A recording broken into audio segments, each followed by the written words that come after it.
तो भैया हो कल यहाँ बाराती में सैली हम तो मान ला आज आराम करत थे। कल यहाँ दूल्हा के संगे रहली विदाई उदाई करावे के रहा।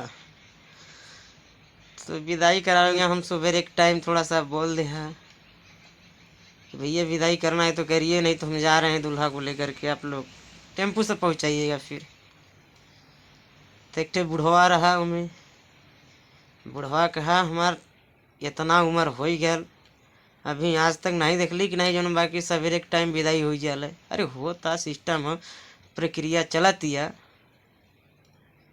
तो भैया हमहू ताऊ में कह दे है कि दादा तो से उम्र भले कम बा मगर हमहू 36 मेहरारू लिया के देखले है विदाई कराए के। ये भैया बुढ़वा आया न ताऊ देखे के बुढ़वा कह दे से भरे समाज में बुढ़वा कह दे कि ससुर के नाती एक खेटा समर्थ ही नहीं बा 36 मेहरे लिया बा तू।